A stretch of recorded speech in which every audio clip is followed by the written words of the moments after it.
Perplexity AI versus Google? Who would ever have thought that AI and search engines would be one thing? Ladies and gentlemen, we are going to dive into Perplexity AI, which is a chatbot as well as a search engine, and we're going to go have a look in Google and see how Google compares to Perplexity. So let us get in. The first thing I want you to note that is when we're in Perplexity, it does function as a chat bot. So you can ask it things like Adobe's AI tool for music, Bitcoin search crashed, Coinbase. These are search suggestions, and these are things that are now trending, right? So you'll see the same sort of thing come up when you hit the Google search bar, and instead of showing up your history, you may see some of the trending things if you haven't got your history turned on. So you kind of having a look at the same thing there, right? But where Perplexity AI really comes up and wins is that you can change the focus, so how the bot responds. So you can go in with the search, the internet focus. You can also search academic, Wolfram Alpha, YouTube videos, Reddit articles, and then your regular writing. Okay, so to make this playing field level, we're going to keep it on the search across the internet, and we're going to look for best camera lens for Canon. All right, and we are going to copy that, and we're going to just hit enter there. So for now, we are generating a response. You can see immediately that there are sources above our answer. So based on search results. Okay, so what it's basically done here is it's taken all of these articles, it's read through the articles, and it's given us the best information out of those articles. You can see over here that it's given me 7 results. It's also told me where I can find them with citations, and then it also gives me some information about the actual lenses.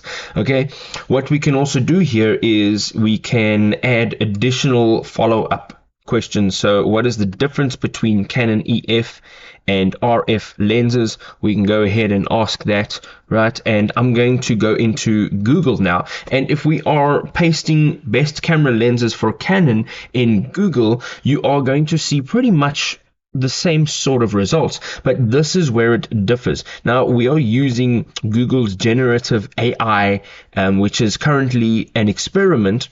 It's not really sort of up and running, but you can use it as an experiment, and you can offer feedback on its responses. But here is what it's given us. So it's giving us type of camera, type of lens, purpose, and then the best lenses for a Canon.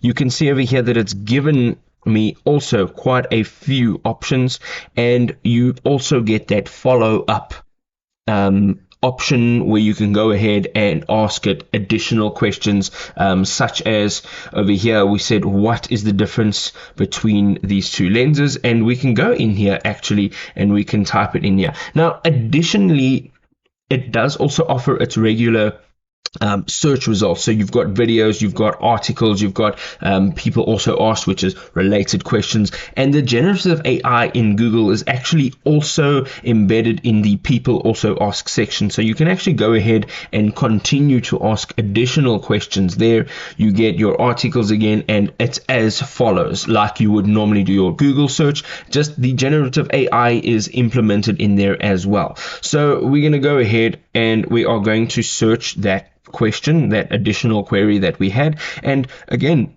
it is now actually started a full-on chat. So again, we've got the answers to the questions, we've got a couple details here, and then of course we have some sources. Now having a look at the answers here, also we're having a look at quite a fair amount of detail. However, in Google's response, I believe that they gave a bit more information, and then they also gave one full article reference over here, as you can see.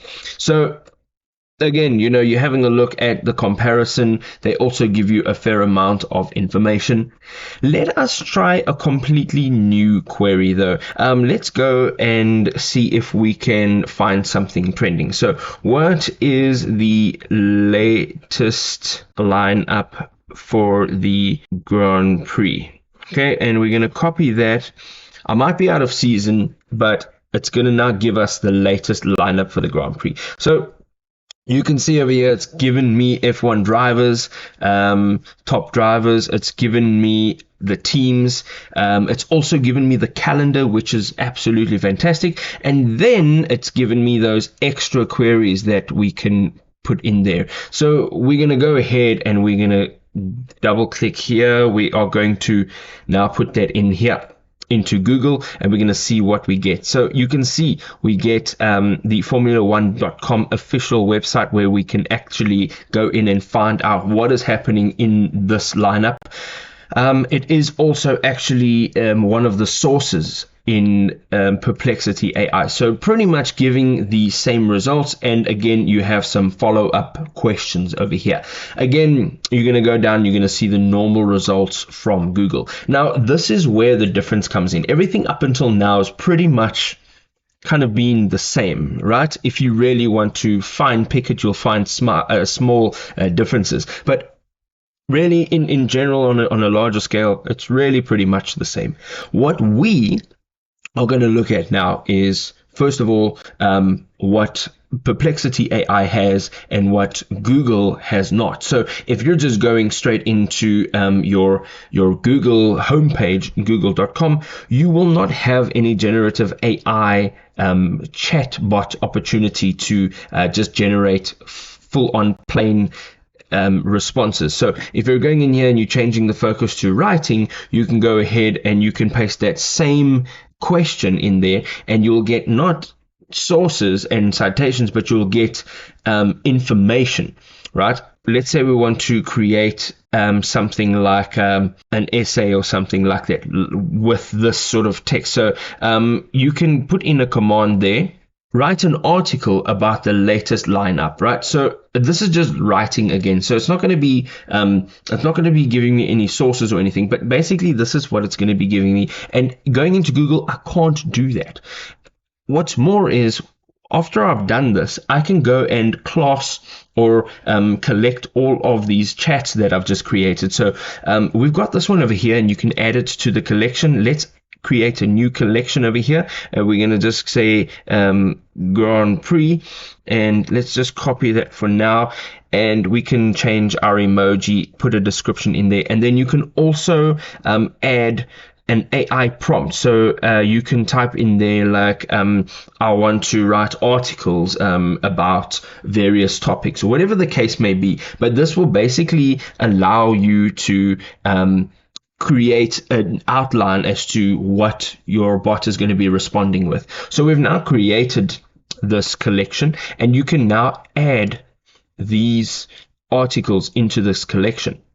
So if you want to be doing this, you can keep everything in one place. Now, once everything is in one place, you can now operate in an organized fashion, and you don't have to jump from chat to chat. You can have everything all up in one chat. And again, I'm going to jump over to Google, and you can't do that. You can't really organize yourself and all of your writing, your articles, your research, everything into one collection. You can have multiple tabs open, and you can have maybe a Word document where you are sort of jotting down your notes and your information, but it's not an all-in-one tool with that additional chat.